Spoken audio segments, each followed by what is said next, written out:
Laugh out loud, it's the place to be, where geeky minds meet so naturally. From pixel legends to blockbuster heart, dive right in, let's set this vibe apart. Laugh out loud, it is a place to be, where Ben is actually sitting right next to me. Yes, Mike is the luckiest person in the world. I really am. And I'm happy to have you join us on the BM show tonight, Ben. I know that's kind of a rarity to see someone like you on a show like this. I really appreciate you making the time in your schedule to accommodate such a event as this. Well, when I got invited to such a momentous program such as yours, I was like, I really should do this show, and so I went, and I'm here. Amazing. Amazing. So we'll cut the check to you for $50,000 for attending this show. Yes, per appearance. I heard per minute. Per appearance, per minute, per appearance, yes. Gotcha. Okay. So if I end up appearing in two different places that they're in that same minute, I get paid twice. Are you in two places right now? Sure. Okay. There you go. That's why we have our VIPs out there. Congratulations, VIPs. It is your money that's paying for Ben to be on the show that he's normally on, Yes. but paying more, and you guys really make it happen. Thank you. Ka-ching. Exactly. Ka-ching, ka-ching. So we've got a really interesting show for you tonight. We've got a main topic coming up a little later, where we may have a few extra people join us. If we keep our fingers crossed, it may happen. Toes and everything. Where we're going to take a trip down memory lane, courtesy of joysticks and buttons. So hold on and see what we have to say about that, as well as I will be going over the schedule for June a little later, right before we get into that main topic. So if you're curious about what we're going to be talking about next month, that is coming up. However, before we get the ball rolling on the main topic, we of course have a few things we have to discuss. So let's jump into the first thing, which will be the bloomin' news. The bloomin' news. So, first thing I want to talk about tonight, we are going back to the scandal. It's pretty much over at this point, but I did find out I was going in the wrong direction with this, and I was trying to track what was going on with the group, whereas I should have taken this a different route to clear things up for a lot of people that know what was said but don't know what is reference to. Ethan David has come out to talk about what was meant by the whole 13-year-old thing. And I missed this because I was trying to find out what was going on with the group. He does clarify that the 13-year-old comment was basically about him and when he was in Canada, and some sort of innocent puppy love he had there. So I guess it sounds like the girls were just kind of poking fun at him. But of course, we only get that small clip, so that's what everybody jumps on and makes assumptions about. It looks like that may not be the case. If you want to research it yourself, I would recommend looking up information on Ethan David rather than just BINI, so that you can make the decision yourself. Now, unfortunately, now tonight they had their concert in London, or yesterday, just depending on when you're listening. And so far, all the information I've seen about that went over well. But I do want to go back to the show in Dubai, because what I found out after we did the news from last time was there's a little bit of something happened to the show. During the concert, Aya got a leg cramp. So as you can see, she was stumbling off stage. She was able to come back a little later, and she finished the performance. However, she was sitting down the whole time. So if you pull up a lot of the songs for the Dubai concert, you may actually see her just kind of sitting off to one side of the stage singing her part. So the good thing is it didn't get away with the concert going on. They were able to continue and they finished that up strong. The next day, there are videos of her, posted with the group. Looks like everything was fine.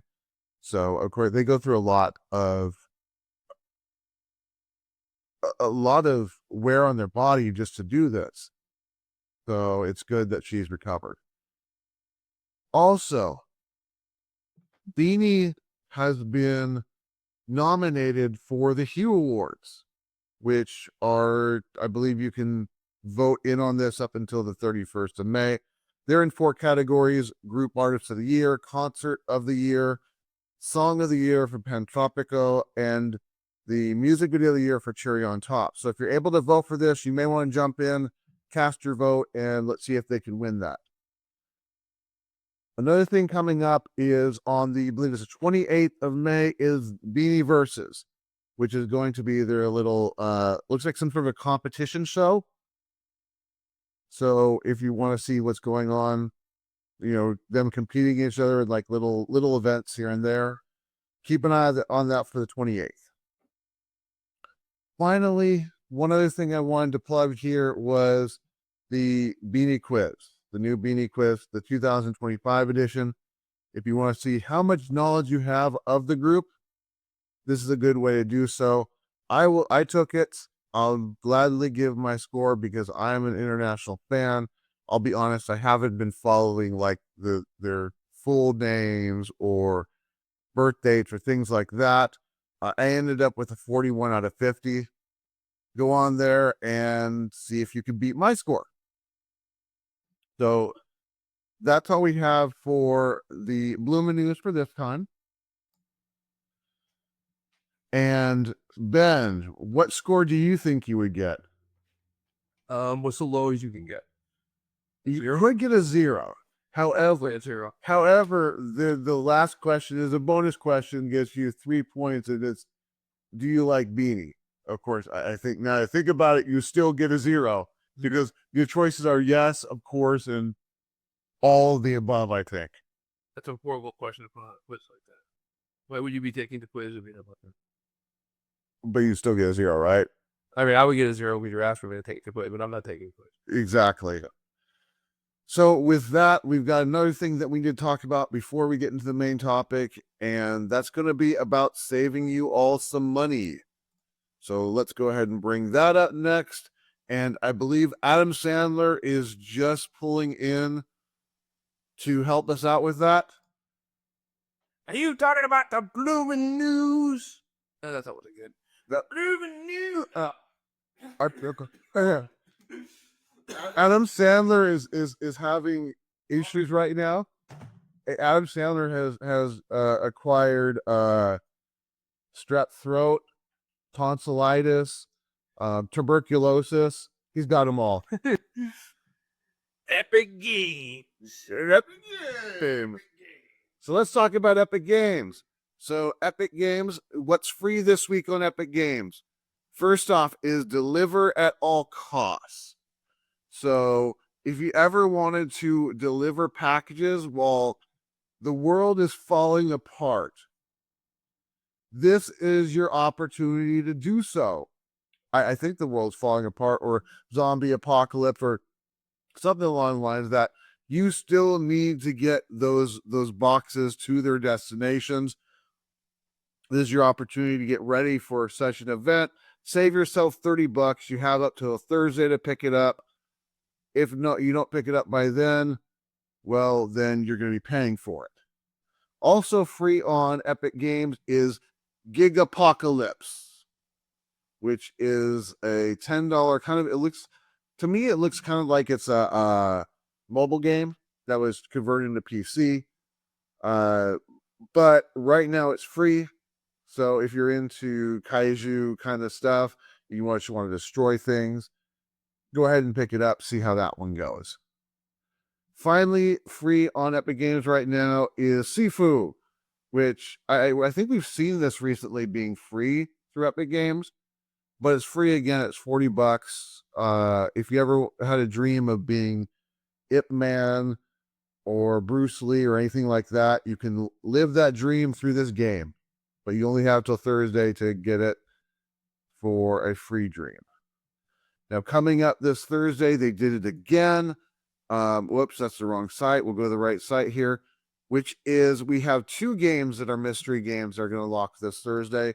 So we have no idea what they are, but we will know on the next episode, and I will be telling you what they are. If you don't go to Epic Games before then, you'll still find out.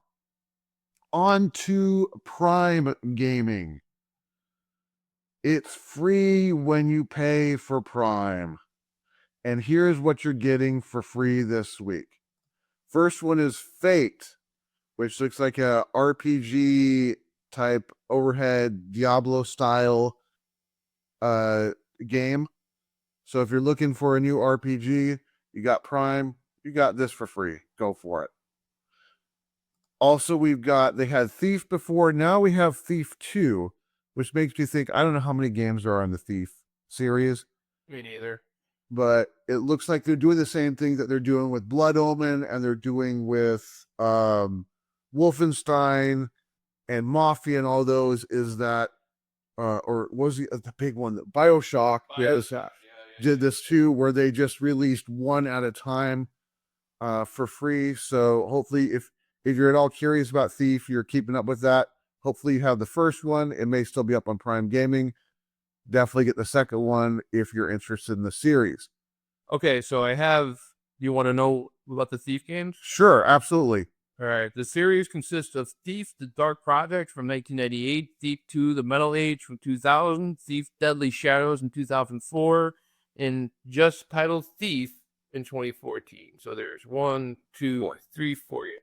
So it looks like there's 2 more that have to go. And let's go to Prime and see if maybe Thief is still on here. Yep, you can still get Thief Gold on Prime. Or that Thief, the first Thief or the second or the fourth Thief? This one is a release date of 1998, which sounds like it's the first one. What's the first one? Okay. So the first and the second one are on Prime. Get them now so you're ready for the third and the fourth when they come out. Also on Prime is Chessorama, which is a very, I guess, weird style chess game. You can play chess soccer and chess Othello and very different stuff. So if you like strategy, if you like board puzzle game type things, definitely check this out. Get it for free. Also is Everdream Valley, which looks like a Harvest Moon type of game. So if you like your farm simulators, you're probably going to want to eat this one up. Or if you like riding on pigs, you'll probably want to get this one as well. Finally, on Prime Gaming, another thing that's free is The Lost Ashford Ring, which is going to be your point and click game, which they get a lot of point and clicks on there. So I guess this is a great game if you are a fan of Downton Abbey or anything set in that time period. If you are, if you like, who wrote The Christmas Carol? Charles Dickens. If you are a Charles Dickens fan, you might get a kick out of this game. Thank you very much. That's what it looks like. Yeah, I can see that. It's Victorian. Yeah, very Victorian. And it seems like Prime Gaming has a lot of point and click. So I'm guessing that the Prime gamers, there's some sort of point and click following going on. I think they're just cheap. Yeah, I think this honestly is just cheap. I mean, I don't know. Like, I don't have. I mean, I know how old we are when we do Prime Gaming. Is it maybe us and older? If we're the younger people who do Prime Gaming, this might actually make sense because I can see older generations really liking the point and click element because you could take your time and it's not hard to figure out what to do. Where younger people, I don't really know if they'd be into this. Maybe girls. What do you think about it? But this comes free with Prime, so you don't have to be a gamer to get it. Whereas Epic Games, you're going to Epic Games for a specific reason. But you do have to know that Prime Gaming even offers it. Yeah, that's true. So, Prime might be literally one of the best values if you take advantage of enough of their stuff. It's like one of the best values out there. Like because there's unlimited photo backups. You have a certain amount of storage where you can back up anything, but you get that with every service has that. And then the Prime Gaming. Never mind the fact that you also get the streaming video, which comes in handy here and there, and also home delivery, which I must get a package, the least couple packages a week. You just got one before we started recording. Yep, exactly. So it's like it's something like if you don't have Prime, why not? Yeah. There's plenty of reasons why Mhm. you should get it. Yeah. Yep. Ben, And if Amazon wants to start sponsoring us, it's a sure. I'll push Prime. Mhm. I have to believe in the product. I'm not going to push something I think it should, and I don't think Prime is shit. As long as you don't tell me here's some copy of some bullshit we want you to say about Prime, that I won't do. And like, I won't lie. I won't lie for you. You know, I also won't give opinions that are not my own. But I'll tell you, like for those examples I just gave, like the value is there. You know. So if that did not make you want to get the Lost Ashford ring, I don't know what to tell you. Oh yeah, I really sold that game. That speech is going to have me go on Prime after this to get this. Thank you, Ben. Yes, if you're worried about what's happening with the Queen Victoria, the Queen Victoria is one of your favorite figures in history. So moving on from there, we got to go to the stuff that you have to pay for. So first one is Humble Bundle, has the Stomp and Chop bundle, which is pay $18 for 7 titles. I know one of these titles, which is Turok 3. But I mean, Turok 3 itself is probably going to run you about $17 or $18. So you're probably just getting a deal if you want Turok 3 and then getting, 6 other games with it. That's not too bad. Moving to Fanatical. Fanatical first has the Build Your Own Untold Tales bundle. 4 games for $4.99. That's $1.25 a game. Now, I honestly have to be honest, I don't know any of these games. But I don't think you're going to go wrong with $1.25. That's basically, I get $1.25 just installing the game. I get my money's worth there. You have that much fun installing it. Exactly. I mean, if it's a whole click it and let it take a minute to download, that's $1.25 to me. So you're not going to lose money going after these. Also, Fanatical does it again. The Build Your Own Capcom Legends bundle, which they seem to do every other month now. I think a Resident Evil 6 complete, which means there's multiple DLC for it. Is that Mega Man? Mega Man Legend Legacy Collection too. So that's many Mega Men. Okay, so the first collection, and you got the second one here. Okay, so the one that I think is the better value is Mega Man Collection 1. Hold on there, Ben. 3 games for $9.99. Where's that? Right there on the screen. 3 games. That's the $3.33 a game. You get the Legendary Collection 2 and 1 and another game, and you're only paying $10. So Legacy Collection 1 is all the Nintendo Mega Man. Mm-hmm. And then Legacy Collection 2 is Mega Man 7, 8. Actually, I think that's it. No. Oh, no, 9 and 10. 9 and 10 are in there. So 7, 8, 9, and 10. So you get the 9 and 10 are the ones that came out for PlayStation 4. Mm-hmm. And they might have been out for PlayStation 3 as well. I think it's Wii. Wii and that era. PlayStation 3 and Wii. Okay, was it PlayStation 3 and Wii? Yeah. Is that all? Okay. So yeah, PlayStation 3 and Wii, and then 7 was on Super Nintendo, 8 was on PlayStation 1. And you still have enough room. Oh, in your beloved Sega Saturn.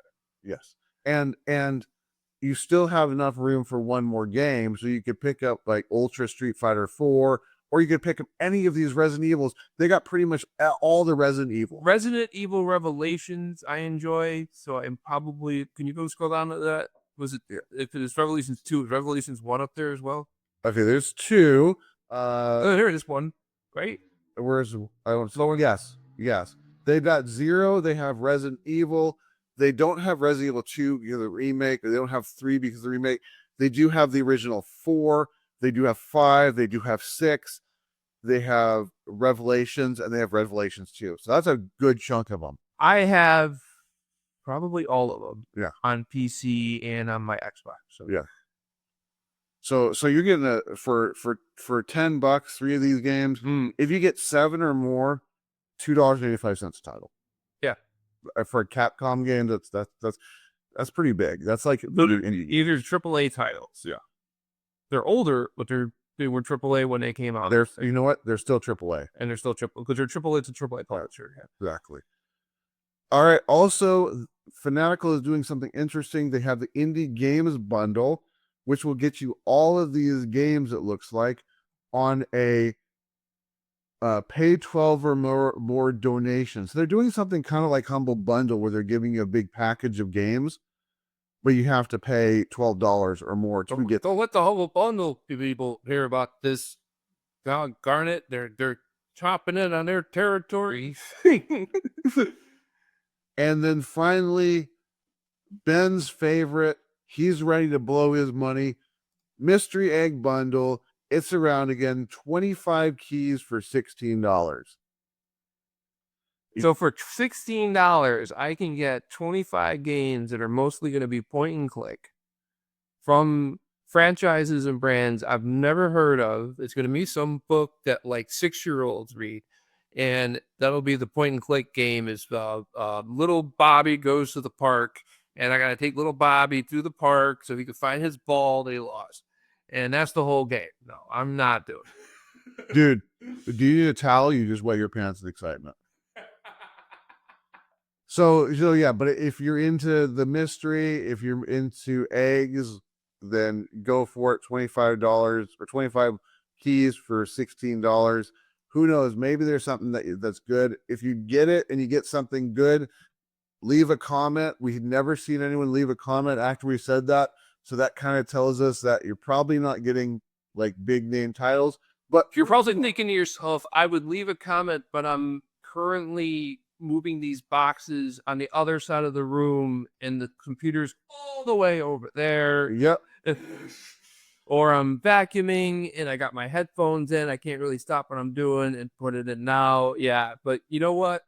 It's okay. We love you anyways. Thanks for listening. Life's hard, and Luke Skywalker is still the protagonist of Star Wars. Yes. So with that, that's everything for saving money for this week. So it is time to hold your breath, cross your fingers. We're getting into our main topic, and right now, let's see who's going to appear with us. And here we are now, finally, with our main topic. And as you can see, or actually you probably can't see, a couple people magically appeared here. Yeah. So I am sitting in a room right now with 3 nerds and me. These are the kind of people that would be like... We're all wearing glasses. All wearing glasses. They are all wearing glasses. They're the ones... Including you! I'm not a nerd. I wear them because I want to fit in with you guys. Oh. I'm a follower at this point. Something a nerd would do. So these are the kind of people that would be sitting here going, yeah, I just installed a new AOR3 board into my motherboard that's running on a Pentium 487 with dual coil platinum pins at 345 MPHs. Well, let me tell you something right now, Michael. You obviously don't know what you're talking about because, number one, all that equipment has been so used so long ago that the new AR-35s are what took over for the AR-5s, okay? And you need to go and learn this stuff if you're going to be hanging out with us, okay? Now, did you guys see that whole Star Trek thing that they had on TV last night? Hey, dude, I just beat... We watch TV anymore. I just beat World 8-4 on Mario with my eyes closed. That's really all I got to go back with that. I'm definitely not a nerd. I do not know what these guys are talking about, but it's good to be in a room. So I want to welcome Matt from the BM Squared, who's all the way across the room. That's me. And Barrett. It looks like Matt's setting up a... Hey, Barrett, dude, we don't have a camera, so doing... Come on. It doesn't... I'm going to try. Oh, Okay. You angled to knock at me? Barely. So evidently Matt's setting up a camera on an audio-only podcast. Yes. It's on YouTube, right? Yeah. Yeah, an audio only podcast on You YouTube. know, if people who listen to the show all the way through, if you can leave in the comment, do you just put us on and go do something else? Because that's my thought. You put us on and you go, you clean the kitchen or you work on something. I don't know. You go for a run, drive. I don't know what you people do. Do you just put us on and just to let us get another hit, basically? If so, thank Put you. us on and leave the room. Put us on. Is it one of those? Is it one of those? This is so bad you got to hear it type of things that you just put us on to play with your friends. Or So put it on at work so they can torture their workmates. exactly. Put do you see? Okay, so it's funny you'd say that because there's a Japanese artist named Moon Kana that's really horrible, Mm-hmm. and my workmate that sat across from me, I would torture her with this artist. And one time I turned my speakers all the way up. I knew the song had kind of like a lead in. So I turned my speakers all the way up, put play, locked my computer, and walked away to the break room. And when I came back, she was going nuts. Is it that scene from PCU where they go and they put on the start? Was it that one band? I forget the name of the band. Yeah. And he lost the thing up so they can't turn it off. Yep. Same exact thing. So before that we get into the topic, I do want to go over what we're going to be talking about in June, just in case any of the other guys want to join. So for the first Sunday in June, we will be reviewing the movies Ready to Rumble, They Live, and the Peanut Butter Falcon. So it's a big wrestling week. That one's all for Ben. That's his 1 week of the year that he gets to enjoy. And after that, the next week is going to be bands with one legendary album. And then the rest of the stuff isn't really all that great. And we will be reviewing This Is Spinal Tap. The third week in June is going to be popular food and drink establishments that you won't go in. You got to be there because I know you're going to talk about the big arches. And then the fourth week is right now it shows as Truman Show and Ed TV reviews. And then the last week we're hoping for BM Squared there. The topic is I Don't Know You Anymore. Games that have changed and evolved over time to where they're not really recognizable from what they started from. So those are our topics for June. So we hope to see you there or hear you there, whatever the correct way to say that would be. For today, though, our topic is arcade memories. And these could be good memories or they could be bad memories. And I'm actually going to start out with the one that made me think of this topic. And it's not a good memory. And this is going to kind of explain a lot when people, when booting up like a one-on fight or anything, want to challenge me and I say no. Way back in high school, I had a buddy who was like the Street Fighter expert. He would go to this yogurt shop every day after school and take 2 quarters. And, we get out of class like 2:30 or something like that. He would be there until they close at 7 just on those 2 quarters. No one could beat him. There was another guy in the school who also played, and he was pretty good too. So they decided to have a contest. And the loser of the match had to go to school with their underwear on the outside of their pants the next day. So when it came time for the match, fine, they started going at it. Got to, I think it went 3 rounds or so. Towards the end of the 3rd round, this guy, the not my friend, but the other guy, he had a Robin or a lackey or whatever you want to call the sidekick, who didn't want to see his buddy lose. So towards the end of it, when his buddy was losing, he ran over to my friend, grabbed him, totally just grabbed him around the waist and started yanking him from the machine. And my friend was still just basically hanging on by the joysticks. Yeah. Still playing the match. Beat the guy and still the dude was like tugging on him. And I'm like sitting there going like, all right, dude, I get that most people, when it comes to competitive games, are cool. But seeing this, I don't ever want to get in this situation because I know me. And I know I can be pretty competitive. And I know that a lot of these games, I actually lose when I'm playing at someone who is my level or even below, because there's a mental aspect to it that just, I start questioning things and so forth and struggling. And I can get frustrated when that happens. And I don't ever want to be in like a bad situation like this.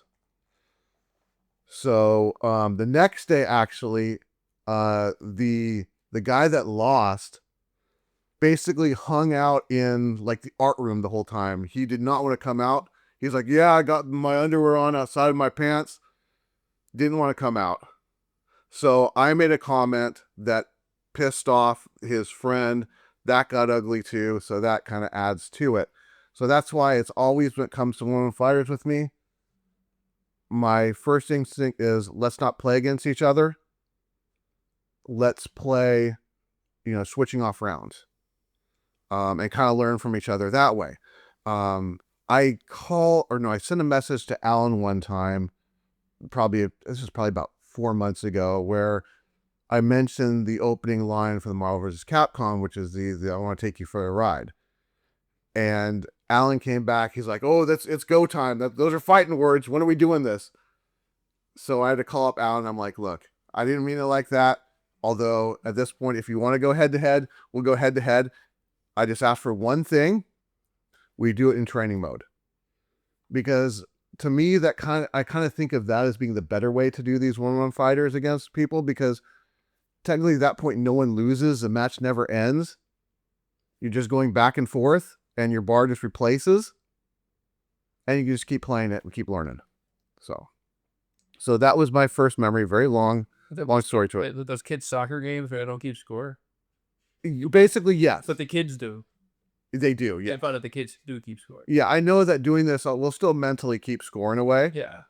But still, I mean, to me, you get to keep playing. That's awesome. So if I was on that machine and I had somebody pulling me off the machine, and one of my friends didn't stop him, I would finish beating the match, and then I would immediately take my hand off the the joystick and just immediately backhand it. Mm-hmm. But that wouldn't add to the situation. That just kind of make the situation worse too. Well, he's the one making. Then, yeah. I mean, then you're gonna have an all-out brawl over a video game. What's it? I think you're forced. Then why did your friend agree? Then your friend's a loser. Then he loses automatically because it's cheating, pulling you off the machine. Yeah, exactly. But it doesn't matter because my friend still won. Yeah, he still won. So.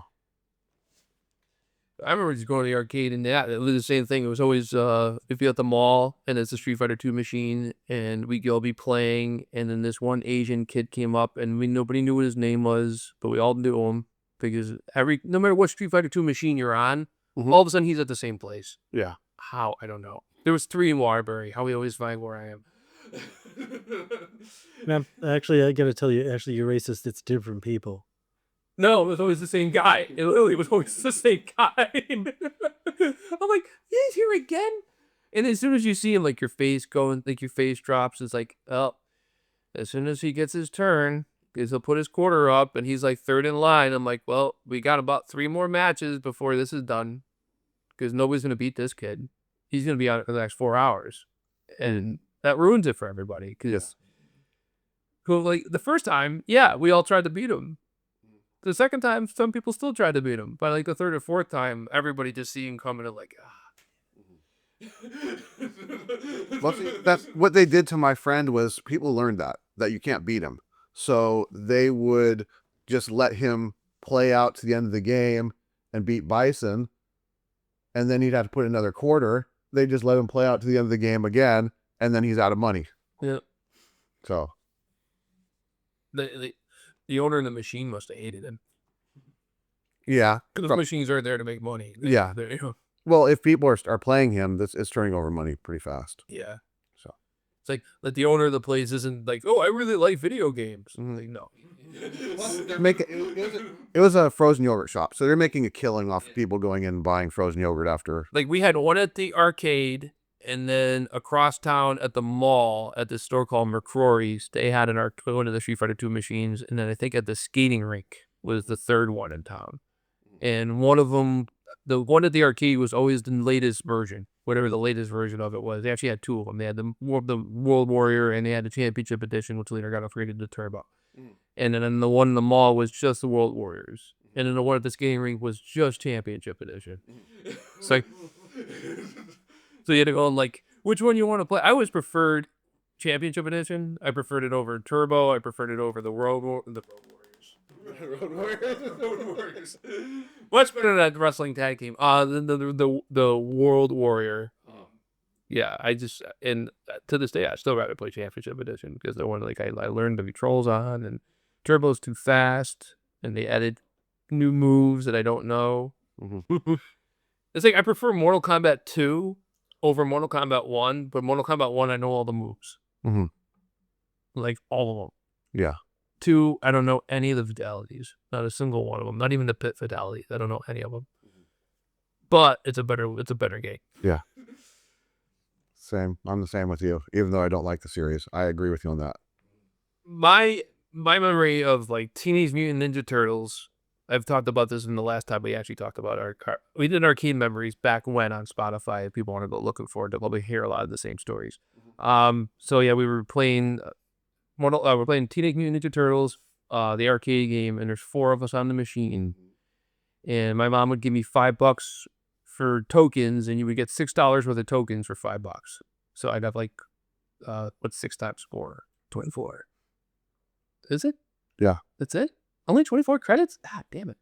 Yeah. My mom's cheap. I was got 24 credits and just sat there and just dumped quarter after quarter in the Donatello slot on that Teenage Mutant Ninja Turtle machine. And me and 3 other guys, I think like one guy left and another guy immediately took his spot. And we just played through the whole game. We beat it. Yeah. That was, that's kind of one of my memories too, is Ninja Turtles. That point when you get to the 4 players, it's just madness. Yeah. It's just so hard to keep track of everything that's going on because there's so much stuff on the screen. Well, if you were doing River City Ransom, and I kept forgetting which guy I was. Yeah. Yep. All of a sudden, I'm like, wow, I'm doing really good. And I'm actually over in the corner getting my ass kicked. Yep. Mike's doing really good. Yeah, well, speaking of that, the man, I think the one that was maybe the most pandemonium was the 6-player version of X-Men. Oh, yeah. Oh, man. Now Super widescreen. Yeah, the super widescreen helped. Yeah. But even still, like, it would get so chaotic. Did you ever play where one of the, because the super widescreen was just made up of multiple monitors, where we're like one of the monitors is dimmer than the other ones? Oh yeah. Well, and I think that it also depended on where you were, like, cause there wasn't the only one, right? Like there were other ones that had that, and sometimes even if it was a single screen, like. Yeah. And I think that it was just because like certain brands of CRTs did not hold up to sunlight well. Yeah. And so if it was like what you were talking about, like certain, like if it was a shop, but they had an arcade in, a lot of times the screens would be dog shit because they got ambient sunlight. But you go into the arcade or like a skate rink where it's just like there's no windows, it's all dark in there. Mm-hmm. The screens, in my experience, used to be like just fresh and great. Now games are so expensive. You go out there and it's like, oh, you want to play a racing game? All right, that's $1.50. Well, it's inflation. I mean, go back to the 80s and 90s. A quarter wasn't just a quarter of what it would be today. Yeah, this is back when like a quarter would send a letter. Yeah. I remember like a stamp was a quarter. It was a quarter for the longest time. For most of my childhood, it was a quarter. And then all of a sudden it went to 27 cents and then 29 cents. And I just found out it's like 74 cents or something like that. I still got a book of stamps from when they were 50 cents. I got 3 stamps left for that. But yeah, I don't think the inflation has kept up with the price increases because like for like $1.50 or $1.25 or something, that would probably be a lot less than that difference.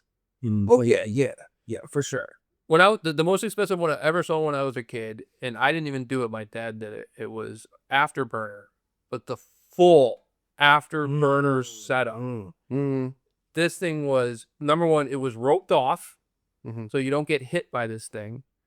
And it was a full-blown flight simulator. The thing moved around and everything. And my dad said it was awesome, but he didn't let me do it because it was $5 a turn. And he went and said, no, but I'll try it. Yeah. I'm like, you're here with to spend time with your son. You know that, right? When you get a job and make money, you can do it too. I haven't seen one since. If I did, I wouldn't have used it. Now that I have the money, I had to actually play the thing, not to buy one, but actually you could buy a whole setup at your house if you wanted to. Oh yeah, I saw a YouTube video actually, a guy who did that. Now he didn't use it for Afterburn, he used it for a racing game. Yeah. But same setup, right? Like he had the whole thing, and oh man, it looked so cool. But I was like, I saw the price tag, and I was like, nah. See, they couldn't afford it. Like I have enough money, but I was like, nah. My dad is an example of how a movie can change the entire direction of your life. He saw Top Gun. And then all of a sudden he wanted to be a Navy fighter pilot. So he joined the Navy. And he was too tall to fit into the jets, so they made him a helicopter pilot, so he had to settle for that. But he always wanted to be a fighter pilot. So that's when he saw the Afterburner thing, he's like, his eyes lit up. And he's like, all right, stay over here, kid. I'm going to go. Your dad's going to go play the video game. Oh man, if I saw it again, I swear I will play that. If I see I mean, like, cause like it was like a cage thing, and like it literally moved around, and it was up and down everywhere, and watching it was really cool. I'm like, I really wanted to try it. You might actually find something like that for VR nowadays because they've got things like, those infinity pads. You can walk in any direction. And I think you might actually find that somewhere where you go in the VR thing, like, you can feel the motion and stuff. I was using my X-Real glasses on the flight here, and I was watching a movie, and it's like, I have to make sure I'm not pointing my head so it looks like I'm looking at somebody. And I'm just watching a movie, but my whole time, like, I'm like staring, and I could be like, and luckily I'm staring at the back of people's heads, so nobody really cares, but it was just, all of a sudden there's like this gigantic movie screen, and if I move my head, there's the gigantic movie screen, and everywhere I move, it's right there, and it's great. And it's like, because I'm so uncomfortable trying to find a place to sit, like in the airplane, but I can still watch the movie. And that's when it decided to come around with drinks, and I gotta go and lift the glasses up, like, yeah, I'll have a Coke Zero, thank you. Because I can't see them. You should wait. Next time you do that, don't sleep for like the full day. So when you pull off the glasses, your eyes are like all red and everything. And they're like, dude, what is this guy on? I'm like, thanks, man. Hey, is anybody in the bathroom? All right. So you guys got anything you want to throw in? Yeah. So okay. So one quick thing. So, to your point, man, my first experience with like a ridiculous jump in price, like the crazy thing, was also $5 or 500 yen. And it was when I went into the big giant Sega, like with the whole building's owned by Sega, and it's like the 9-floor, in Japan, the 9-floor arcade or whatever, right? So I think I was in Osaka, like visiting a buddy or something, and they had on one floor, they had all the Gundam pods, where it's like a mech cockpit, and the thing goes like and opens up. And actually makes like a hissing sound when it opens up. And sometimes it has like hydraulics and stuff. And you climb in. And then as you go in, like has a sensor. And so the seat like rotates and moves so you get in. And then once you sit down, it goes back in and the thing goes shut. And then you have a full all around you, like wraparound screen. And then you have like a whole complicated control panel and stuff for the mech. And then it's this multiplayer Gundam thing. And then everyone's fighting in like a giant, because they have like 24 or 28 or something like pods. And man, You're just reminding me how cool Sega used to really be. Oh yeah. Well, I mean, I think at that point, like they were the main arcade left in Japan. Like most other companies just like quit.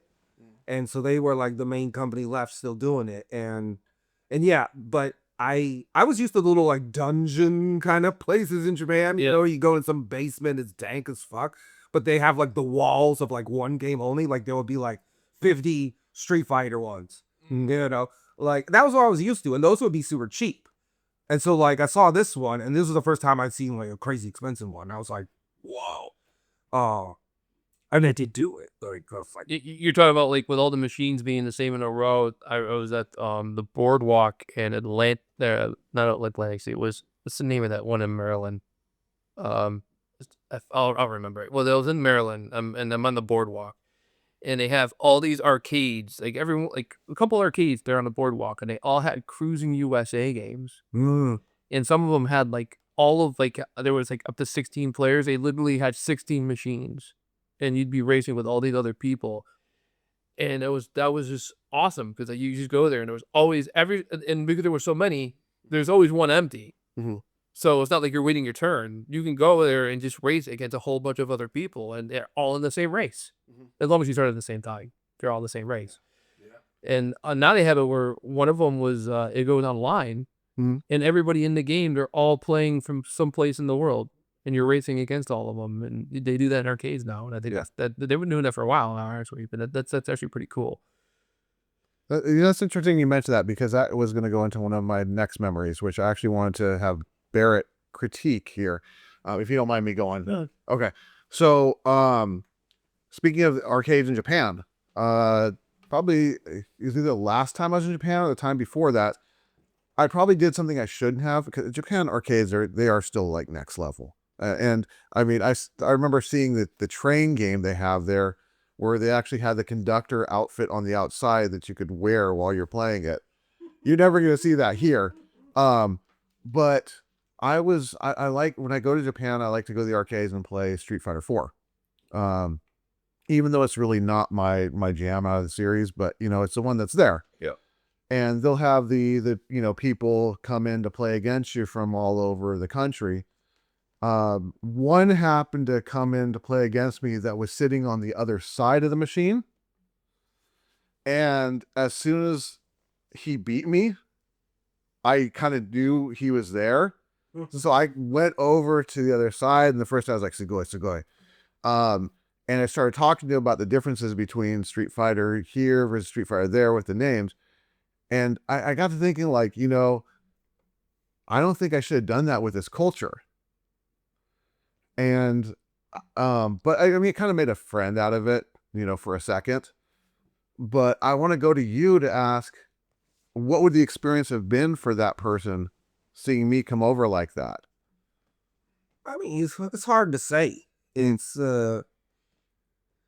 especially because this is like nowadays, and gaming over there seems to have changed a bit, and now you have this real polarization in arcades, where you have either the people who go to the arcades because they are not at all gamers, they're just super casual, just some rando person, but the only kind of gaming they might do is occasionally they might pop into an arcade.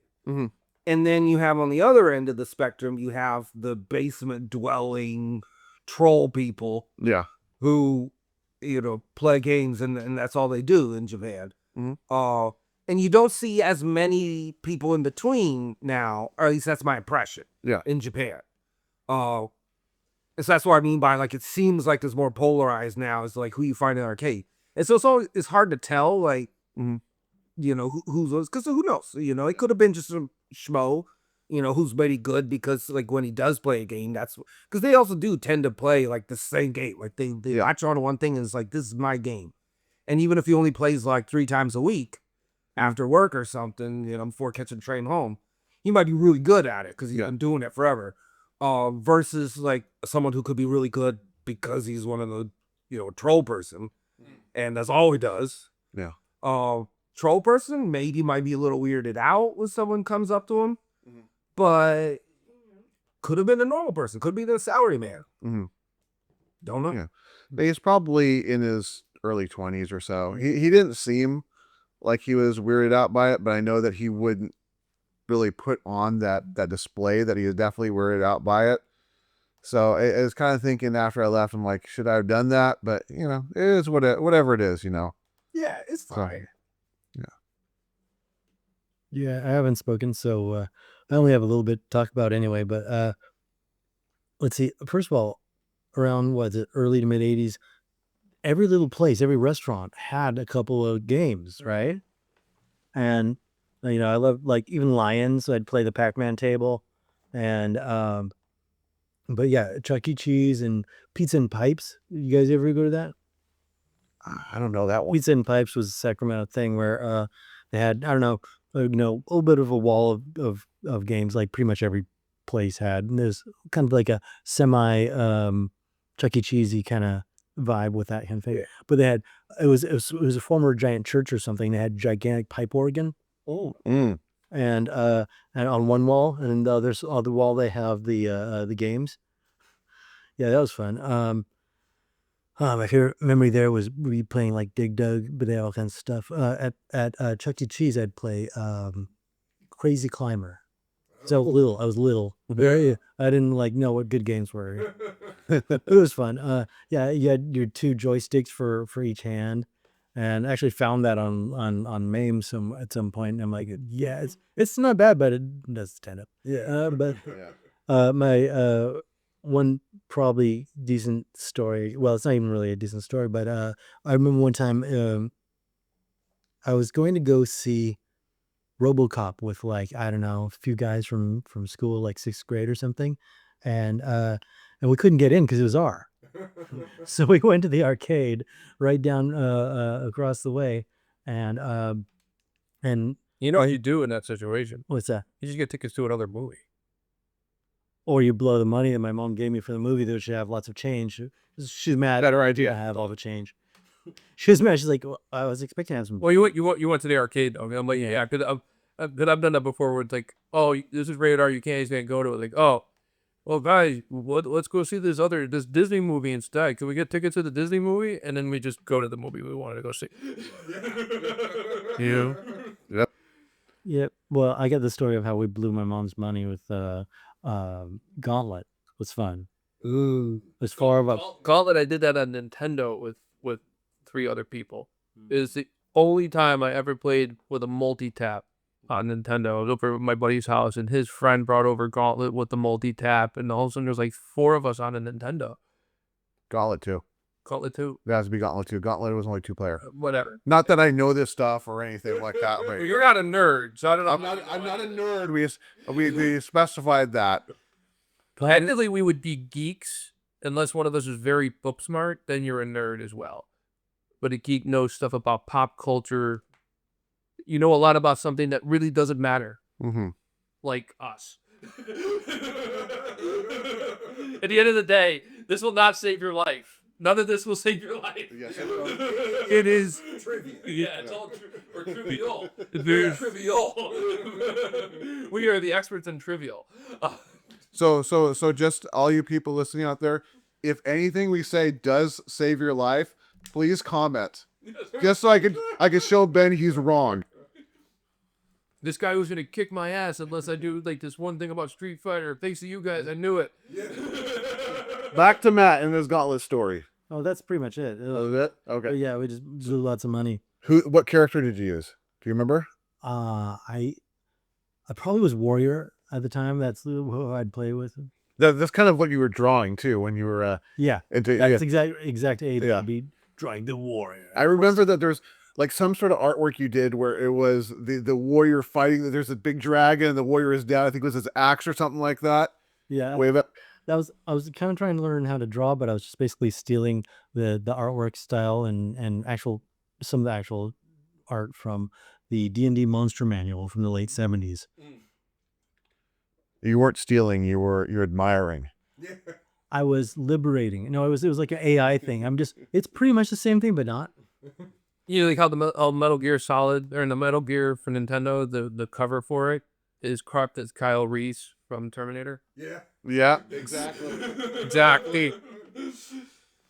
I love that. It's like there's a point like Contra is like Arnold Schwarzenegger and then somebody else from another war movie. He's Rambo, is it? Yeah, it might have been Rambo, and it just like composited them in one picture, and that's the Contra cover. There's a whole Silent Hill thing, if you know about that one. No, what's that? Where the Silent Hill, they didn't know how to do a class, like an American class or school. Yeah. So if you go to Kindergarten Cop and you look at the stuff that's in the background of Kindergarten Cop, it matches what's in the school in Silent Hill. No way. Yeah. I didn't know that. And also there's a Resident Evil one that if you go into the STARS office in, I think it's Resident Evil 2, there's a picture that is exact replica of the picture from Back to the Future 3 of Marty, Doc, and whoever the lady was. Yeah. It was the one in front of the clock, or the cover from the movie. No, I think it's the one in front of the clock. Okay. I can look it up while you guys are talking. Whatever. You know, That's the beauty of phones these days. I know it's a movie, but if you think about Marty having that picture, that's got to be so cool. Like he could show it, and like, and here's like, you see that clock tower, kids? Like you show it to his kids, like, hey kids, you see that clock tower up there? Here's me and Doc Brown before they put the clock tower in. Yeah. When's that from, Dad? 1887. It's not important where it's from. How'd you explain it to your kids? Like, yeah, I used to go time travel with this old scientist who was friends with me as a teenage boy for some reason.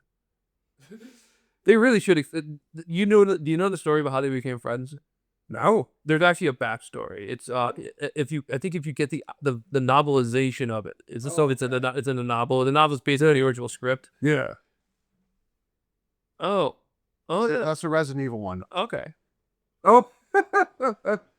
So it's supposed to be that Marty was making bootleg videotapes.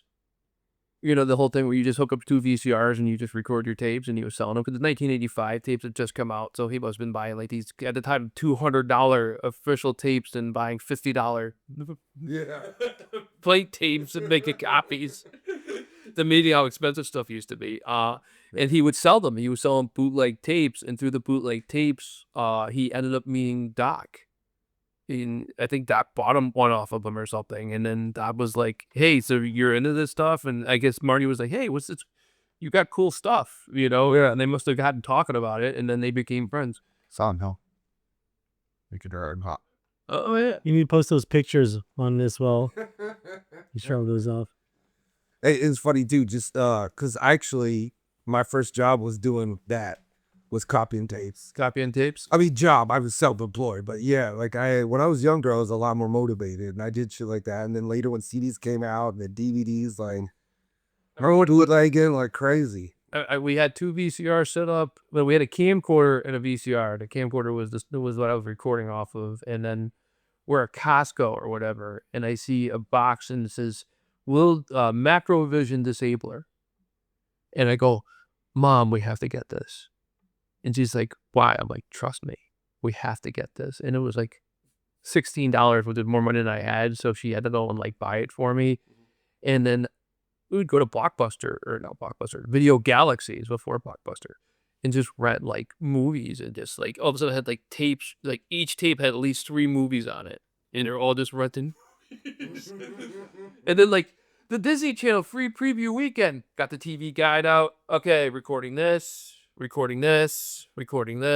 and like I had like tapes of just like whatever HBO or Cinemax or any of those channels had a free preview weekend.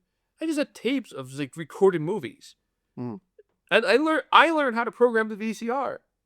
I'm like 9, 10 years old. I learned how to program, there's full grown adults who can't do this. And I'm learning how to program the VCR because I want to record movies, and we're going to be at grandma's house. Yep, and I'm sure they called you whenever anything had to be done on the VCR. Yeah. Just go with that.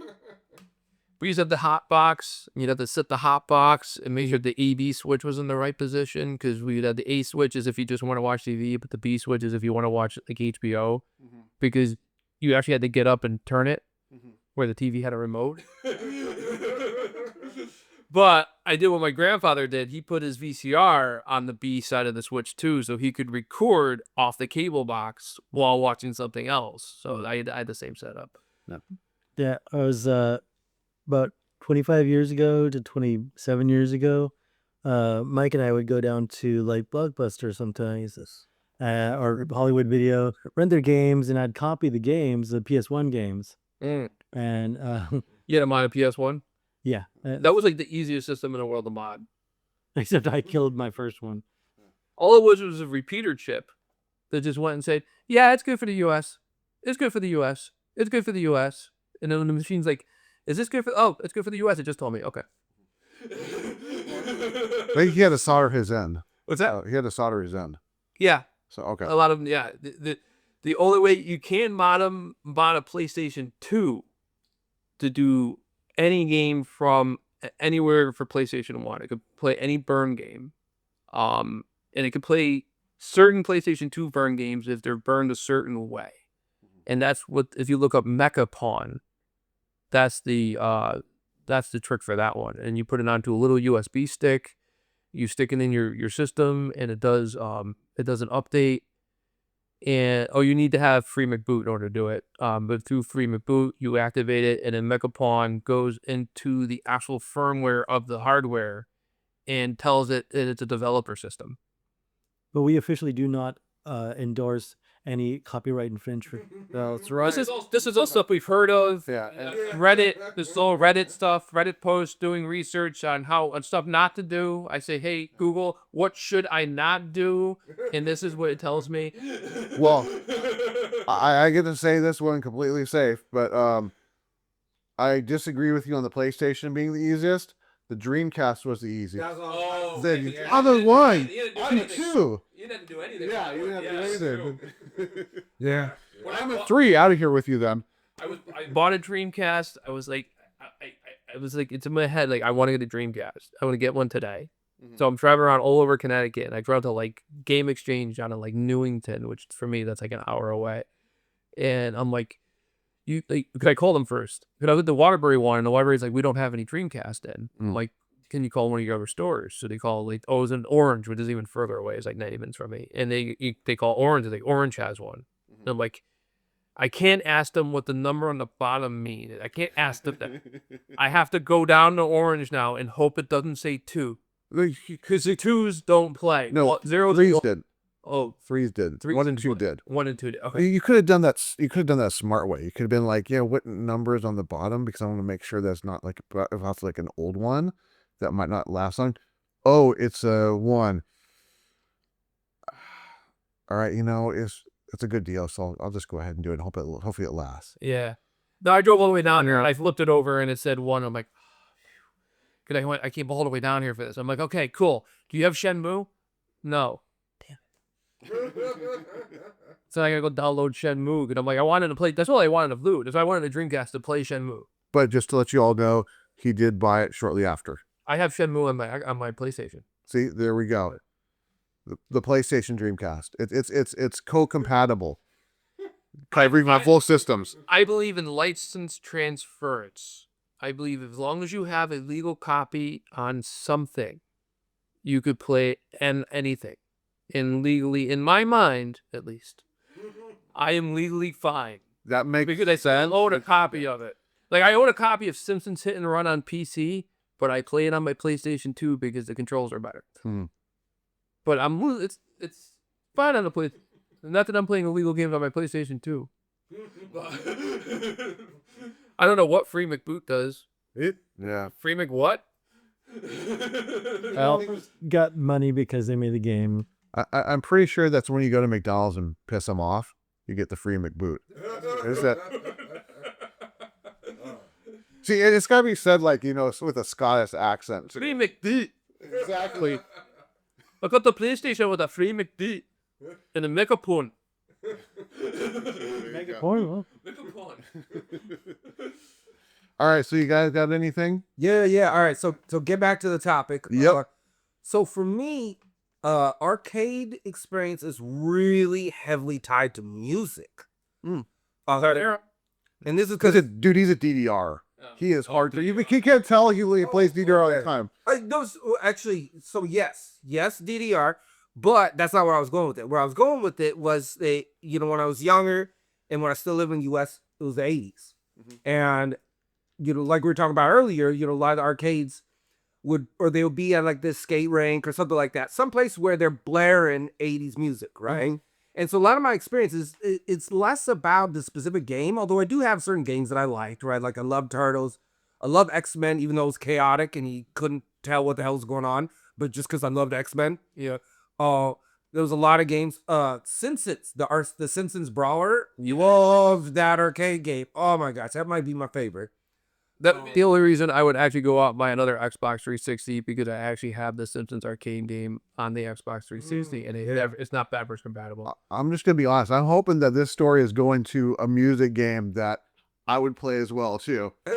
No. It's less about the games. It's more about the experience in the arcade. So It wasn't Donkey Kong. yeah, No. it was just 80s music. And so now, like, either way, like, even if I think of arcades, then it makes me think of 80s music. Or if I hear an 80s song, like the other day, I don't know where I was, but they were playing Foreigner, right? And it was like Jukebox Hero or something. And then that made me think of arcades because the twos are linked in my mind, right? Especially because then when I did move to Japan, they're like a decade behind culturally. Like they're mimicking the US, but they're a decade behind. So then now all of a sudden I'm in like late 80s, early 90s, I'm in Japan. And it's American 80s there. So now when I go to arcade in Japan, they're playing all the 80s stuff, right? They're playing Foreigner, they're playing Michael Jackson, all this stuff. And so it's just like, I have this long period of like, my whole gaming childhood was just 80s music, basically. Don't stop believing. Yeah. Oh gosh, so much journey. So much journey. Oh. Yeah. I would go there with the arcade with my mom, and I'm pretty sure my mom got hit on the entire time. By the kids? No, by the other Oh, parents. He was like, "Oh, single woman walking around with her kid." It's like, yes, got a ring on her finger. Just saying, I don't know what you guys are doing. Wishful thinking. Watch, there's a whole world we don't even know about where parents would all like have some sort of like hookup system. Or like there's the orgy room in the back of the arcade or something. Yeah, exactly. Kids play, parents too. That is a thing. I'm sure it is. Oh my gosh. I did not know. This is only much more recently that I met some people and they have like clued me into this like whole other world. And then no, that is absolutely what happens. Not everywhere, obviously, but like in some places. Yeah. I was pretty sure my mom just played pinball the whole time. She was like, I know this game. I can play this game. I know how to play it. My grandfather took me someplace when I was a kid, and they had an old arcade machine, like 1950s, maybe even older than that. And it was an old pinball machine, and it was baseball. And to this day, I've never found any reference of it anywhere. I haven't been looking like really super hard, but once in a while, I'll go looking for it on Google to see if I can find it.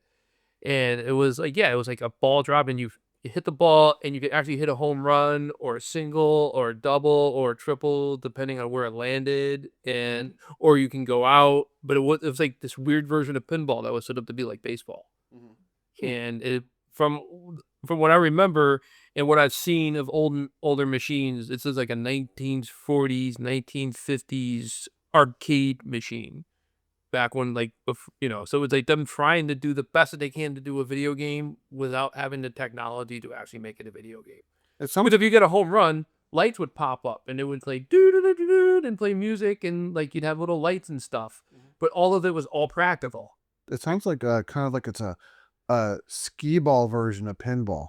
Kind of. Is that how it was? It was a little, it was kind of like a pinball skee ball combination, but they did it so it looked like baseball. And I forget where we were. We were at a place that was not an arcade. I think we might have been at a baseball game, actually. I don't remember. I just remember I was in love with the machine and he couldn't tear me away from it. So, and it was just fun. And to this day, like if I see it again, I'll probably be like, oh my God, it's the thing. I've been looking for this thing for 30 years. But so I might have played that machine, not the exact one, but that model. you came to Connecticut. I can play this one machine. So I was at a friend's birthday a few weekends ago, and we went down to the Bay, and there was a place there that she wanted to have her birthday at, and it was a pinball arcade where it was just like this warehouse that had like 400 machines, and they were organized by decade. And they had an area where it was all like really old machines, and one of them was a baseball, very much like what you were describing. Okay. And I played that, and oh man, I ended up playing that one the most simply because it was the cheapest. Yeah. And I was like, because a lot of them were like $2, and I was like, I'm not paying $2 to do. Oh, you can't pinball. you can't do a birthday party in there and that would be free play? No, that's not how this place works. Okay. Oh, there used to be a free play place in the same town, but not anymore. Yeah, 'cause I know a lot. Like some of these places, if you reserve it for a birthday, they'll put all the machines in the freezer. Yes, and the other place would have done, but it went out of business, and so now this was the only one. So we went there. I wonder if we can get that location where it was, and I can contact them, just have them send pictures of the machine if possible, so I could send them to him, and then on your next trip, you could plan to go out to San Francisco to play it. Oh, I planned a trip to San Francisco. Wow. Oh, it's a lot. I have served in Philly, so it's like It's a lot closer than that. You don't drive that far. It's in the what was it? Like Martinez or whatever. Okay. Like when you first cross the bridge. Yeah. Before you get into like the bay proper. So don't worry, you won't be going, losing your heterosexuality because you're stepping into the city of San Francisco. So I mean, I've been to San Francisco. It's just like I went there with my sister, and then she ended up being sick for like 3 days after. I'm like, yeah, it's because people shit on the sidewalk. Exactly. yeah, San Francisco, people will every single time. I think you'll see somebody walking down the street having an argument with themselves. We saw that. We saw people walking by themselves with masks on. Granted, this was 2021, but I'm like, you're by yourself. Take the dumb thing off. You are by yourself, outside by yourself. In Connecticut, if you were outside during that time, nobody had a mask on. We'd go to church, and as soon as the service was over, we'd all go outside so we could take our mask off. Because who the hell wants to have this on the man car? Nobody wants their mask. People still do it. I'm like, people driving. even Joe Biden said it's over. It's over. So it's even the lying Republicans. Oh my God, they're lying. Well, your lying Democrats said it too. Okay, they're all liars, by the way. Some of the people think you're just wearing a mask because you're ugly. That's my assumption. That you're wearing a mask because you're ugly. That's all. You don't want to scare everyone. It's a service for humanity. That's a service. In Asia, if you're wearing a mask in Asia, it's because you're sick and you don't want to get other people sick. And that's something we should have adopted here years ago. That I agree with. But to wear a mask is you're healthy and you don't want to get other people healthy? What? You've heard it here first on Arcade Memories. If you're ugly, please mask up. Yes, mask up all the ugly people. Oh man. All right, you guys got anything? Dude, we're not even live and people are texting me saying we should wear a mask. I mean, I got a lot of things I could talk about, like arcades and stuff. Go for it. What you got? Okay, so there was this really cool place in the Sacramento area that man, do you guys I'm hoping that some of y'all would know what this was. It was on Folsom Boulevard, and then you go way down, and By El Camino? no, this is out. Oh no, this is like toward Folsom, and it was like once you leave Rancho and you're on your way to Folsom, and now it's like an RV store or lot or whatever. But it used to be like a whole fun center thing, like what Gulfland Sunsplash is now. Yeah. But it used to be one of those. Yeah, the only thing I know of is there was the one that was a laser tag place. Oh, they had laser tag too. Okay. Oh, but this is not that. That's still Okay. firmly in Rancho. Okay. This is like in a weird deadland between Rancho and whatever. Oh no, I'm thinking the mine shaft. No, that's Yeah. The mine. Okay. Yeah, the mine shaft. Okay. Yeah. Oh, yeah. I always wondered why they called it a mine shaft, because the building was a stagecoach station Oh, okay. back in the day. That's why it looked, the architecture is like it was, because it was literally before there was a road. But like if you were going from Sacramento to Folsom, stagecoach times, right? Like, you'd have to stop off, right? Like, water the horses and feed them and stuff, right? Like, so there were like way stations like every like 10 miles or something. So really only like 3, but and so there was that. And then, but yeah, they called it the mine shaft, and that place was awesome. Yeah.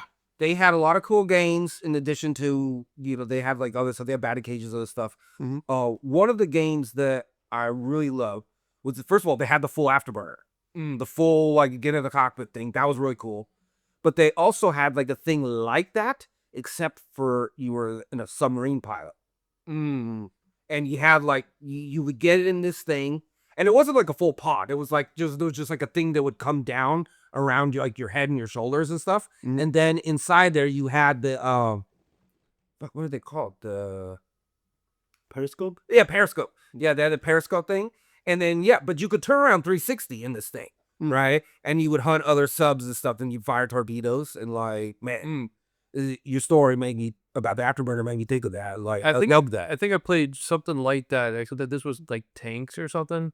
Mm-hmm. So like, so I went down to Puerto Rico, like, to meet up with my dad. He was doing the thing called Tiger Cruise, where you could have family and friends be on the last leg of your Navy trip. And so me and my grandfather met him down in Puerto Rico, and they went to the casino at this place called Conquistador. And it's just a gigantic mansion that can convert it into a hotel with casino.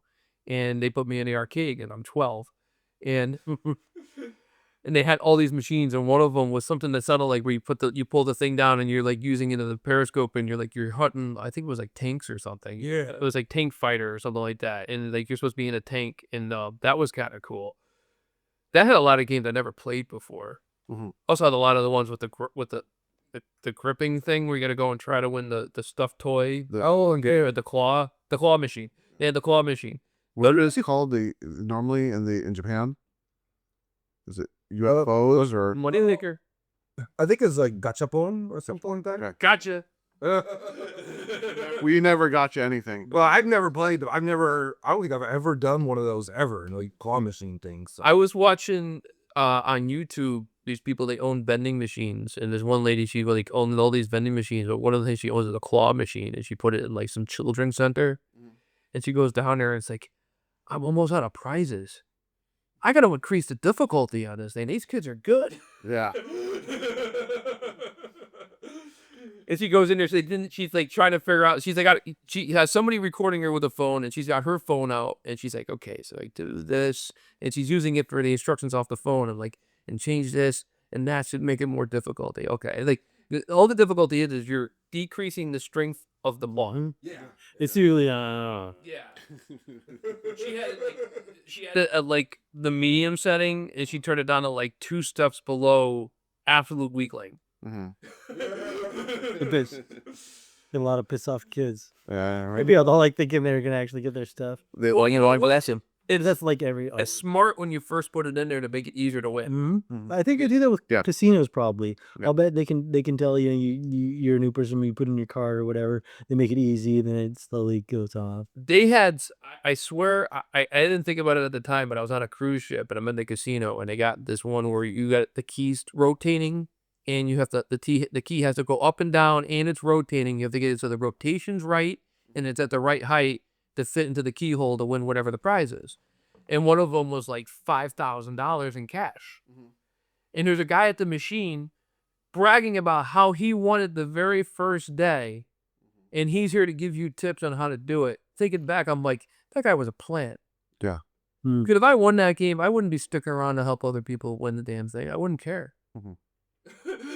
Like, if they win, good for them. You know, I don't want them to not win, but I wouldn't help. What do I care?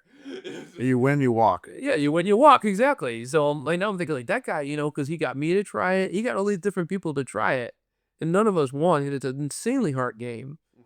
You like when you hit the button to stop, it goes for another split second, and you have to know that. It's one of those machines where if you have the money, you can learn to beat it, but it's gonna cost you a lot of money to learn. Yeah, it's cost you $5,000.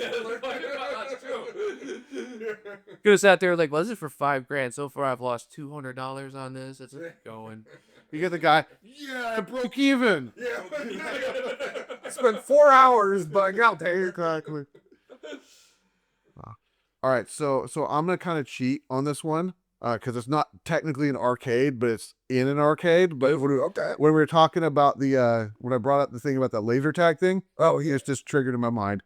And this is actually with Alan. So unfortunately, it would have been awesome if he was here to tell this story because he would have jumped in too. He and I went to the Country Club Lanes, and they have the little arcade there. We're hanging out in the arcade for a while, and then we decided to do the laser tag there. And so we were doing it with a couple other people. There were probably like 4 other people, but he and I are very similar in our competitiveness. So it turned out that we weren't even worrying about the 4 other people. We were targeting each other the whole time. And it was getting pretty bad to where I remember one point he was chasing after me. I actually fell on the ground and I'm firing at him while I'm like sliding on the ground. We get done with that and we find out one problem. We were on the same team the whole time. So we're like, Something like that happened with us gaming one time. yeah. So so we decided to do it again. And they're like, okay, well, you know, you're gonna be on the green team with them. We're like, and I'm like, nope, no, sorry. We're on our own team. So it was us 2 against like this team of like 6 or 7 people, and then another team of like 4 or 5 people. And we just suddenly like, racked up the scores. And it was like when we didn't go against each other, we worked well together. So We were doing multiplayer. It was Medal of Honor Frontline on Xbox, and we got four of us are playing, and I find my way up to the clock tower, and I'm just pecking people off from the clock tower, and nobody knows where I am. The screen split up, so you can literally just look at my box, and you can see where my guy is, and nobody knows where my guy is. And I'm just like, poof, and then I turn right back to the wall, so you can't see where I am. And I go back out, poof, back to the wall. When you look over, all you just see is a wall, you know, and it's like, so those games are fun when you're like, but you got to be with a group good people. That first time I went on Xbox Live, like I didn't know what team I was on, and I shot the wrong person, and all of a sudden I hear some 11-year-old going like, "Man, you just fucked this whole thing up. I'm kicking you." well, I mean, you gotta watch out. You don't want to shoot people that's on your team just because they're cuter than you in game. My character had a nicer butt. That's all I'm saying. Okay, so I got that from this guy.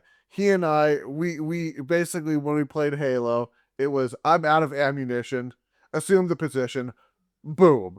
Yeah. You got all your ammo back. So I just kind of kept that whole, well, I might as well kill my teammates as well, too.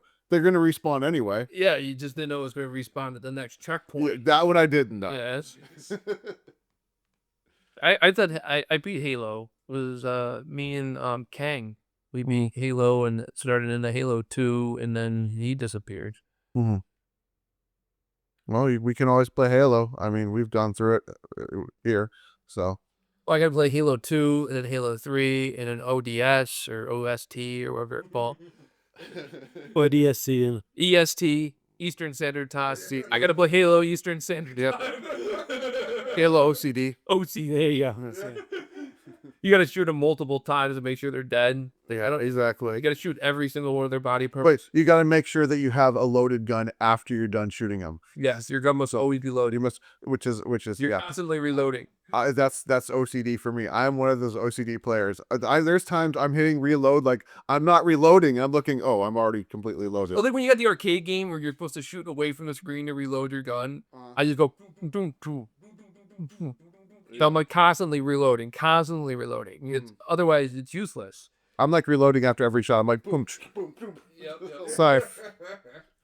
Well, I'll be playing one of those games tonight because I always end up playing like one of those shooter games, and I like it because it's free plays. You can go over and you can grab player 1 and player 2. Yep. And just go. Dude, the best for that is that Terminator game. I did the Terminator game 2-player with the big guns all. But the problem with reloading, I had to turn them and click them together. Oh. And it was just impossible to do that. Wow, man. That Terminator arcade game got so good. It was so good that they had like every system got a version of them. Like, and then you just sit there with either you could have the Menacer or the Super Scope trying to play this game that you really want a handgun for it. And you're sitting there, got this gigantic Zoofilipid thing on your shoulder trying to play a game. The light guns on the 16-bit systems, they just didn't have it. Unless you had a Justifier. The Justifiers were cool, but like the actual Nintendo and Sega light guns were not that good. And it was like Super Scope came out and Sega's like, we have to do one. Nintendo's doing it. We have to do one too. R&D, what do you have? And they released the Menacer. The Menacer, literally, even the games on the Menacer collection, they were all just copies of Super Scope stuff, and none of it was good. But the Terminator King, that was good. That was good. Oh man. So speaking of the laser tag, you made me think of this thing. So like cross cultural stuff. I spent a lot of time in Australia, and I went to a lot of arcades in Australia, and I don't know whether this was ubiquitous. Maybe it was just where I was at, but I know that the ones that I went into, I wonder whether there was like a law in Australia or something, like, or a zoning thing, something, because every arcade I went to there, they would have just a small smattering of who the fuck does it, whatever games, right? Like I think it was an afterthought. And then the big draw would be laser tag. So you have a whole big building, right? Yeah. And like 95% of the building is laser tag, and there's like 3 arcade machines for it. And I was just like, is that because they get taxed less for like an arcade or what? I have no idea. But I went to like, over the years, like many different places, and every single one of them was laid out like this, right? Yeah. It's because those arcade machines, or in case you're doing multiple laser tag games, you have something to do between games. Exactly. You're not there to play arcade games. Those are just that's something else to do while you got to pass the time while you're Pass time and spend money. Okay. What was it? You got to thought you occurred to me. You got to wait 15 minutes for the next game to open up. Well, here's something to do. Yeah, exactly. Okay. Well, maybe that's also an Australian English thing too. I don't know, because on the outside of the building you would say arcade. Well, they can technically call it that because they do have more than one machine. Yeah. I mean, but maybe that's also like one of those things where like, their English, like to them arcade means, I mean, laser tag or whatever. I don't know. We have an Asteroids machine and one of those bootleg machines that have like 100 games in it at my church. So we have 2 arcade machines. Does that mean we can call Oh, we also have the shuffleboard table. We have an arcade. There you go. According to the definition, we have an arcade. We used to have a basketball game too, but it broke. Well, you can still put it up and just put it out of order, and that's technically still part of the arcade. But man, there was one time though where I went to one of those arcades in Australia, and they had the most kick-ass laser tag. So their laser tag was actually, and I don't know how they managed this, but they got it licensed by 20th Century Fox for Aliens. So the whole thing was Aliens, like the second movie theme. And so you go in, and then you get this like a more complicated than normal light vest. Like it looks kind of like the Space Marines armor and stuff, right? And then you have the gun that is actually made to look like the pulse rifle and stuff. And Is it a big one that was like this? no. Okay. No, just the regular Space Marine pulse rifle. Okay. But it also is programmed so that like when you shoot, it makes the pulse rifle noises and stuff, right? And you have the grenade launcher. Oh, no. So you have a separate trigger for the grenade launch. Nice. And the grenade launcher, does extra damage or whatever. Because this game tracked damage. So it wasn't just like, oh, you shoot so you get points, right? Like you get damage. And then that's because they had different types of enemies. And some of them, it wasn't one shot, one kill. So you had to like build up damage to kill them. And then you only got the point for the score once they're like dead, right? And so this starts off as co-op. Everyone goes in, you're all Space Marine. But then they had animatronics and stuff of actually like aliens and like the face huggers and all this stuff. Like they had like eggs that would open up and stuff. And I mean, things wouldn't actually visibly touch you, right? Because obviously like legal stuff, right? But like if you got too close and like the egg opened up and stuff, like your thing would change and you would glow. Like it would have these lights that would strobe like a different color. And now you're like infected. You become like a thrall of them. That's awesome. And so now it's player versus player, right? And so you would shoot, but you would shoot all the animatronics, and they have sensors on them, right? And so you can shoot all the aliens, and you get points for the human side, right? But then anyone who gets turned, you could also fair game shoot them now, but they could also get you. Yeah. And so it's like, which did the aliens win or the humans survive? And there's like a timer, for like how long the humans have to survive, and then you get extracted.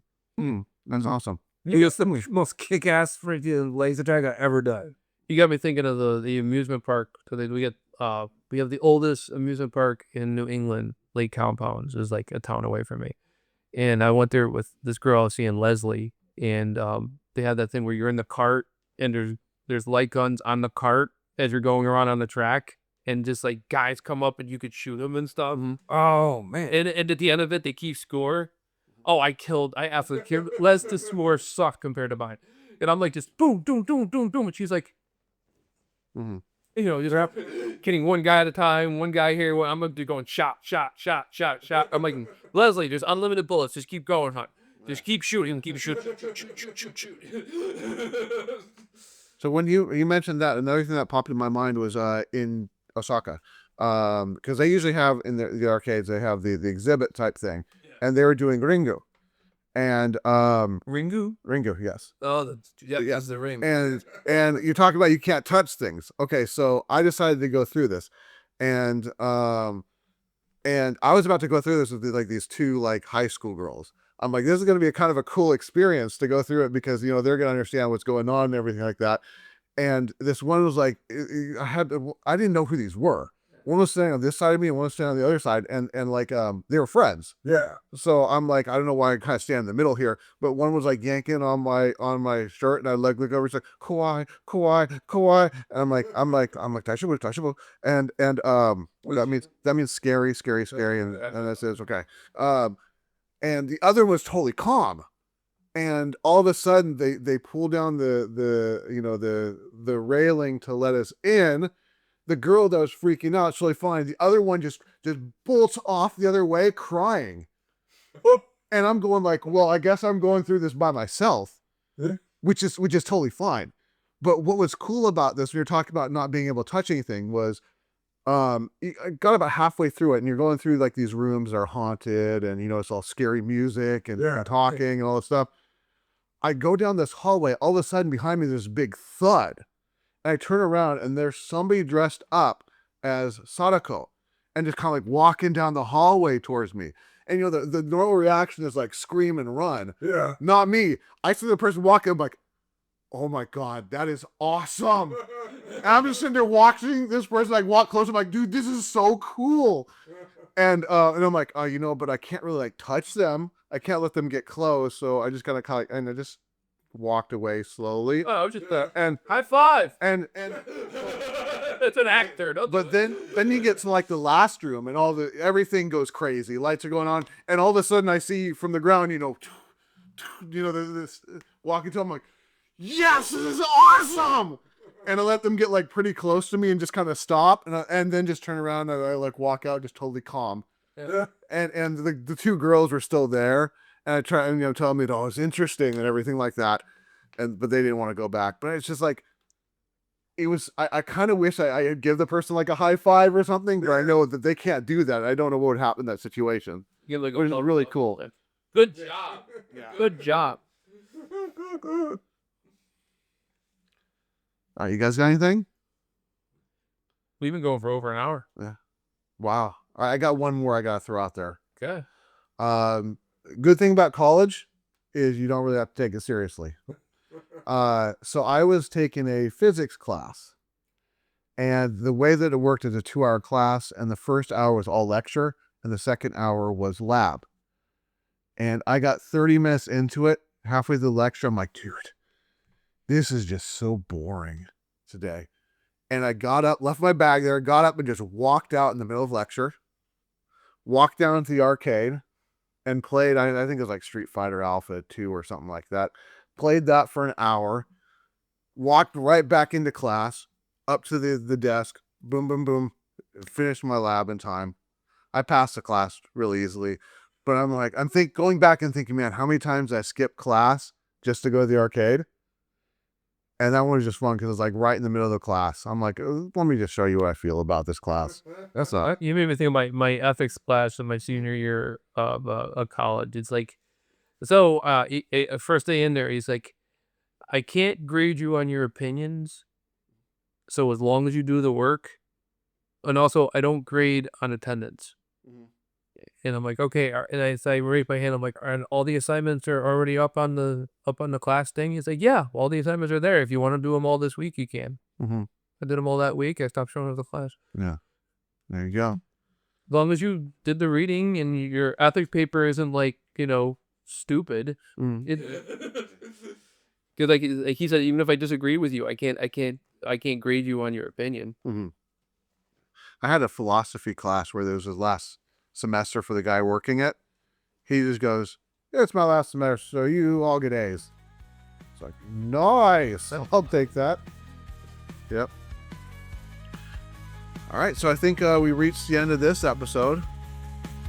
So, hey, Matt, you get the last word. What you got? Bazunga.